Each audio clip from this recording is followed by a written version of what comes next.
सहसा जेव्हा आपण सुरक्षितेबद्दल बोलतो ना, तेव्हा डोळ्यासमोर एक अतिशय साधे आणि स्पष्ट चित्र उभं राहतं. म्हणजे आपल्या घराचा भक्कम दरवाजा, त्याला लावलेलं एक मोठं कुलूप आणि खिशात सुरक्षित असलेली त्याची चावी. हो, अगदी बरोबर. एकदा कुलूप लावलं की आपली मालमत्ता सुरक्षित आहे हा एक विश्वास निर्माण होतो. पण इंटरनेटच्या आणि या डिजिटल जगात हे कुलूप काही लोखंडाचं किंवा पितळेचं नसतं. ते गणिताचं असतं. आणि अतिशय किचकट आणि गुंतागुंतीच्या गणिताच्या सूत्रांमधून तयार झालेलं हे अदृश्य कुलूप आजच्या संपूर्ण आधुनिक जगाचा डोलारा अक्षरशः सांभाळतंय. आणि हे गणिताचं कुलूप इतकं भक्कम मानलं जातं की आजच्या जगातला सर्वात वेगवान आणि शक्तिशाली सुपर कम्प्युटर जरी ते कुलूप तोडायला बसला ना, तरी त्याला लाखो किंबहुना अब्जावधी वर्ष लागतील. बापरे, अब्जावधी वर्षे. हो ना. आणि त्यामुळेच आज इंटरनेटवरून पाठवली जाणारी माहिती असू दे, बँकिंग व्यवहार असू दे आणि अर्थातच संपूर्ण क्रिप्टोकरन्सींचं जग सुरक्षित आहे यावर सर्वांचा ठाम विश्वास आहे. कारण ही सुरक्षितता काही भौतिक नाहीये, तर ती शुद्ध गणितावर आणि तर्कावर आधारलेली आहे. बरोबर. पण क्रिप्टो बियॉन्ड द हाईप या मालिकेच्या आजच्या या सखोल चर्चेत आपल्याला याच गणिताच्या सुरक्षितेच्या मुळाला धक्का देणाऱ्या एका विषयावर बोलायचंय. नक्कीच. कारण एका अशा नवीन तंत्रज्ञानाचा सध्या खूप वेगाने विकास होत आहे, जे या अदृश्य कुलपाचे अक्षरशः तुकडे करू शकतं. आणि ते तंत्रज्ञान म्हणजे क्वांटम कम्प्युटिंग.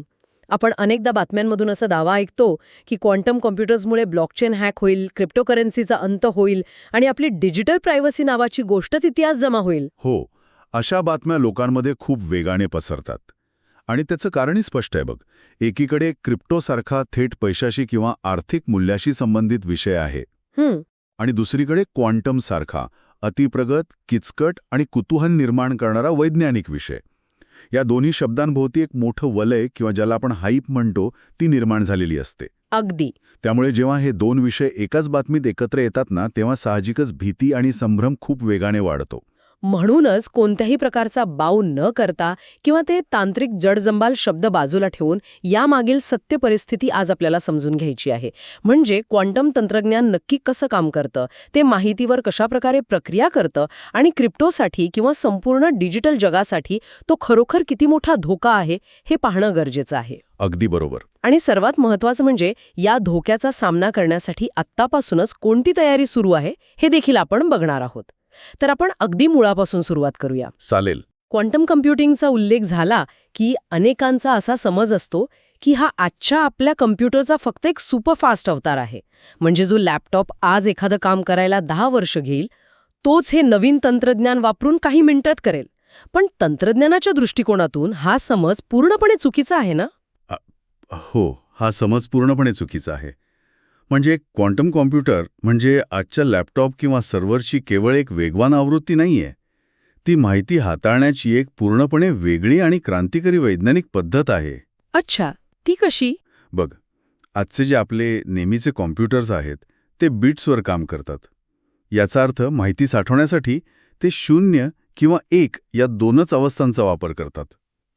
0 and 1. हो, आणि कोणत्याही समस्येवर उपाय शोधताना ते एका वेळी एकच मार्ग तपासतात.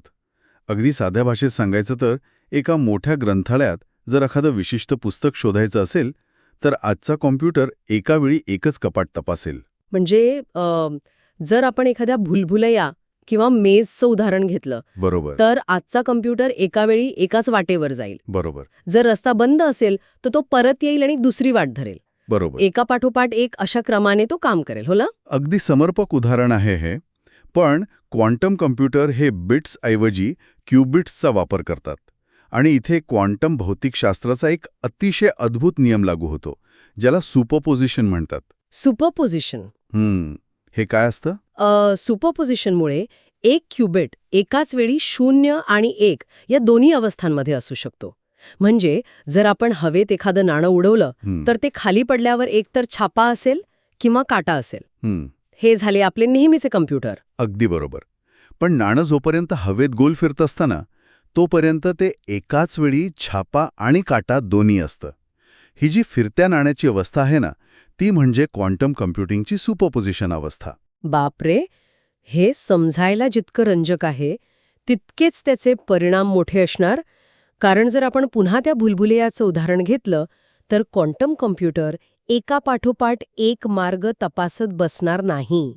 नाही, अजिबात नाही. तो त्या भुलभुलैयामध्ये एकाच वेळी सर्व दिशांनी पाण्याचा प्रवाह सोडून पाहिल आणि जिथून पाणी बाहेर पडेल तो मार्ग एकाच झटक्यात शोधून काढेल. तो सर्व शक्यता एकाच वेळी पडताळून पाहतो असं म्हणता येईल का? अगदी तसंच. आणि त्यात भर म्हणून आणखी एक संकल्पना आहे, ती म्हणजे एन्टँगलमेंट. एका क्युबिटमधील बदल दुसऱ्या क्युबिटवर त्वरित परिणाम करतो. मग ते एकमेकांपासून कितीही दूर का असेनात. ओहो, या सुपरपोझिशन आणि एन्टँगलमेंटच्या एकत्रीकरणामुळं क्वांटम कॉम्प्युटरची क्षमता घातांकाने म्हणजे एक्सपोनेन्शियली वाढते. आणि याच क्षमतेमुळे काही विशिष्ट प्रकारची गणिताची कोडी सोडवणे, ज्यासाठी आजच्या कॉम्प्युटरला मगाशी म्हटल्याप्रमाणे अब्जावधी वर्ष लागतील, ते काम क्वांटम कॉम्प्युटर काही तासांत किंवा मिनिटांत करू शकतो. प्रश्न निर्माण होतो ना. हो, नक्कीच. कारण आधुनिक डिजिटल सुरक्षा एका अत्यंत साध्या तत्वावर उभी आहे. एका दिशेने जाणे खूप सोपे, पण उलट्या दिशेने येणे जवळजवळ अशक्य. म्हणजे याचे एक उत्तम उदाहरण द्यायचं तर मूळ संख्यांचा किंवा प्राईम नंबर्सचा गुणाकार. बरोबर. जर दोन अतिशय मोठ्या मूळ संख्यांचा गुणाकार करायला सांगितला तर ते काम आपला कॉम्प्युटर सहज करू शकतो. पण जर फक्त तो मोठा गुणाकार दिलेला असेल आणि विचारलं कोणत्या दोन मूळ संख्यांचा हा गुणाकार आहे, तर ते शोधून काढणे आजच्या कॉम्प्युटरसाठी अशक्य असतं. हो, यालाच आपण प्राईम फॅक्टरायझेशन म्हणतो. आणि आपली संपूर्ण सुरक्षा म्हणजे RSA सिस्टम असू दे किंवा ज्यावर बिटकॉईनसारखे नेटवर्क काम करतात, ती इलेप्टिक कर्व क्रिप्टोग्राफी असू दे, याच गणितावर अवलंबून आहेत. आणि इथेच 1994 सालच्या एका मोठ्या वैज्ञानिक शोधाचा संदर्भ येतो. पीटर शोर नावाच्या एका गणितज्ञाने शोअर्स अल्गोरिदम नावाचं एक सूत्र तयार केलं. अच्छा, शोअर्स अल्गोरिदम. हो. या अल्गोरिदमने हे गणितीयदृष्ट्या सिद्ध केलं की जर भविष्यात कधी शक्तिशाली क्वांटम कम्प्युटर तयार झाला तर तो या मोठ्या संख्यांचे मूळ अवयव अत्यंत कमी वेळात शोधू शकेल. आता बघ, डिजिटल सुरक्षेत पब्लिक की म्हणजे एखाद्याच्या बँक खात्याच्या क्रमांकासारखी असते, जी सर्वांना दिसते. बरोबर. आणि प्रायव्हेट की हा आपला पासवर्ड असतो. अगदी. आजच्या घडीला पब्लिक कीवरून प्रायव्हेट की शोधून काढणे अशक्य आहे. पण शोअर्स अल्गोरिदम वापरून क्वांटम कम्प्युटर हे काम लिल्या करू शकतो. बापरे. पण एक विचार कर, जर ही गणिताची पद्धतच मोडकळीस आली तर याचा अर्थ फक्त क्रिप्टोस नाही तर इतरही अनेक गोष्टी धोक्यात येऊ शकतात. नक्कीच. मग इथे बातम्यांमध्ये दिसणाऱ्या दृष्टिकोनावर थोडं प्रश्नचिन्ह निर्माण होतं. जेव्हा जेव्हा क्वांटम तंत्रज्ञानाची चर्चा होते तेव्हा बातम्यांच्या हेडलाईन्स फक्त बिटकॉईनचा अंत, क्रिप्टो संपणार अशाच का असतात? हा खूप चांगला प्रश्न आहे. कारण जर RSA आणि ECC ही गणिताची कुलपे इंटरनेटवरील प्रत्येक गोष्टीसाठी वापरली जात असतील तर मग आपले ऑनलाईन बँकिंग व्यवहार, VPN नेटवर्क्स, व्हॉट्सॲपवरील end to end encrypted messages, सरकारी डेटाबेसेस आणि अगदी देशांच्या संरक्षण खात्याची गुप्त माहिती हे सर्वच एका मोठ्या धोक्याच्या छायेत नाहीये का? अगदी 100% आहे. या प्रश्नामुळे खऱ्या अर्थाने एक व्यापक दृष्टिकोन समोर येतो बघ. क्वांटम तंत्रज्ञान हा केवळ क्रिप्टोचा किंवा ब्लॉकचेनचा खाजगी प्रश्न नाहीये. तो संपूर्ण आधुनिक इंटरनेटच्या आणि जागतिक डिजिटल अर्थव्यवस्थेच्या अस्तित्वाचा प्रश्न आहे.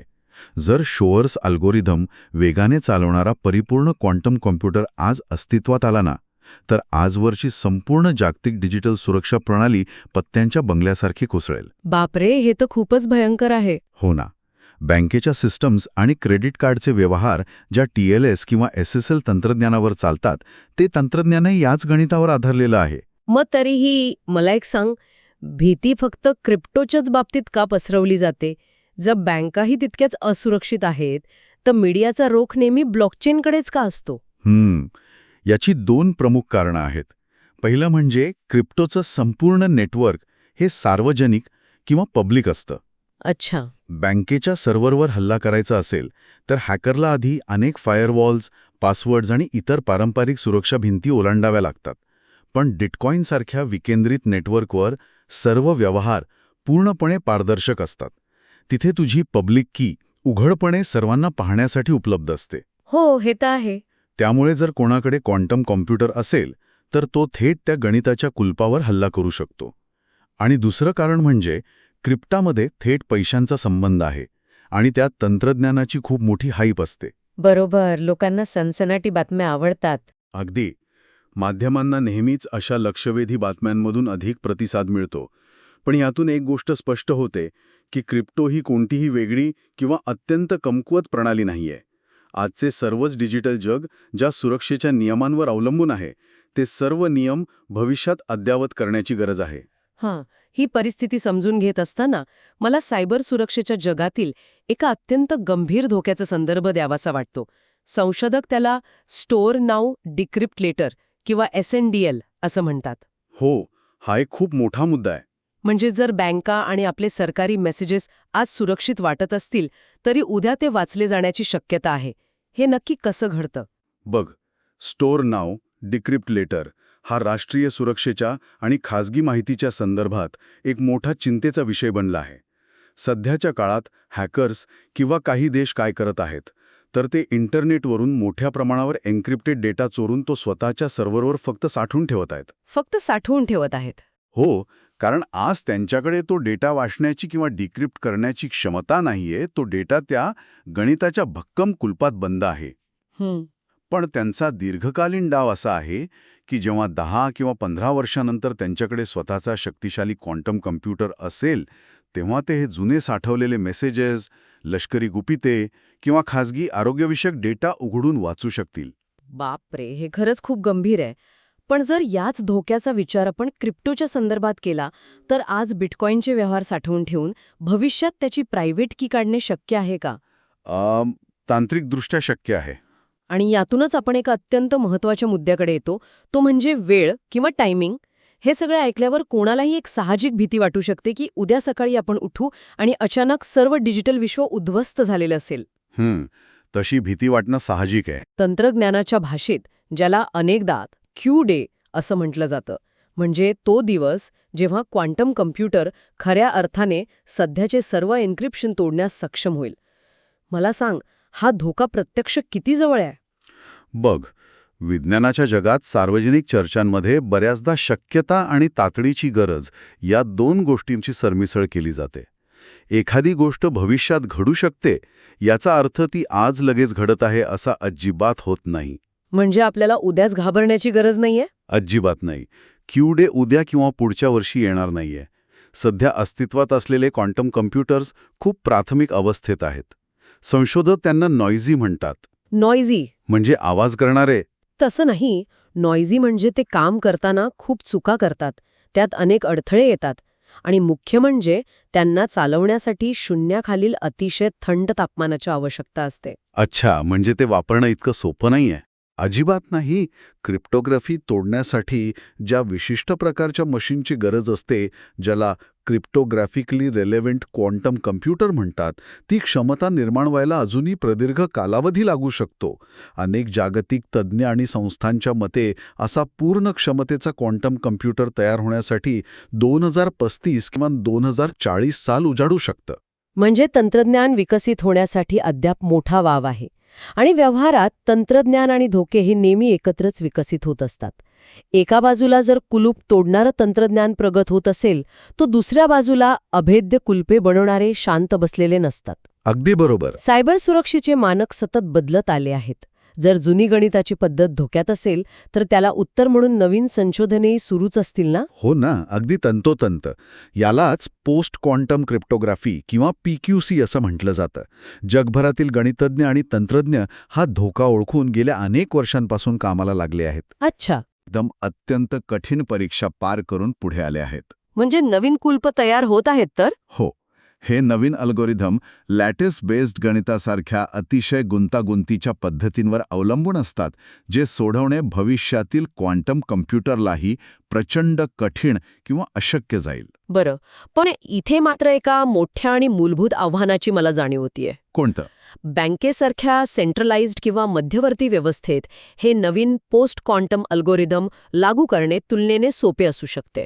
कारण बँकेकडे एकच नियंत्रण केंद्र असतं, एक व्यवस्थापन मंडळ असतं, त्यांची IT टीम सिस्टीम अपडेट करेल आणि काही दिवसांत नवीन सुरक्षा प्रणाली लागू होईल. हो, तिथे ते सोपं आहे. पण क्रिप्टोचं जग पूर्णपणे डिसेंट्रलाइज्ड किंवा विकेंद्रित आहे. इथे कोणी एक मालक नाही किंवा नियंत्रण करणारी कोणतीही एक संस्था नाहीये. जगभरात लाखो नोड्स आणि मायनर्स आहेत. अशा नेटवर्कमध्ये सुरक्षेचा पायाभूत बदल घडवून आणणे म्हणजे एखाद्या धावत्या विमानाचे इंजिन हवेतच बदलण्यासारखे आहे. अगदी बरोबर उपमा दिलीस तू. आणि तेही तेव्हा जेव्हा विमानात बसलेल्या हजारो प्रवाशांनी त्या बदलाला एकाच वेळी होकार दिला पाहिजे. हे अत्यंत गुंतागुंतीचं आणि जवळजवळ अशक्यप्राय काम वाटत नाही का?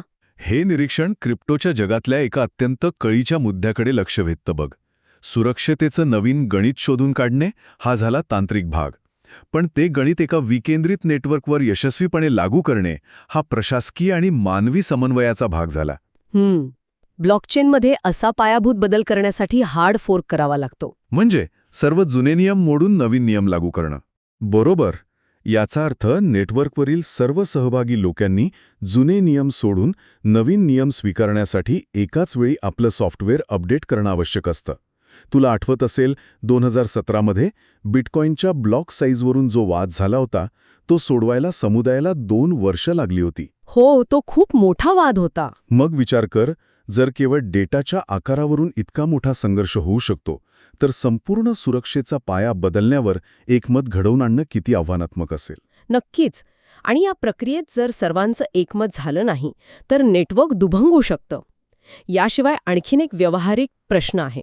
ज्या लोकांनी आपले बिटकॉईन वर्षानुवर्ष हलवलेले नाहीत, ज्यांना आपण सतोशी इरा वॉलेट्स म्हणतो, किंवा ज्यांच्या प्रायव्हेट कीज कायमच्या हरवल्या आहेत, अशा कोट्यवधी डॉलर्सच्या संपत्तीचं काय होणार? हा खूप गंभीर तांत्रिक धोका आहे. आणि या जुन्या वॉलेट्सच्या मालकांनी स्वतःचे कॉईन्स नवीन सुरक्षित पत्त्यावर हलवले नाहीत तर भविष्यात क्वांटम हॅकर्स त्या मृत वॉलेट्सना आरामात लक्ष्य करू शकतील. हो, हा एक अतिशय अचूक पॉइंट आहे. बिटकॉईनच्या सध्याच्या रचनेत जोपर्यंत कॉईन्स खर्च केले जात नाहीत ना, तोपर्यंत मूळ पब्लिक की ऐवजी फक्त त्याचा हॅश दिसतो, जो तुलनेने सुरक्षित मानला जातो. अच्छा. पण जर एखादी पब्लिक की उघड झाली असेल किंवा ती जुन्या प्रकारच्या पत्त्यावर असेल तर ती हॅकिंगला बळी पडण्याची दाट शक्यता असते.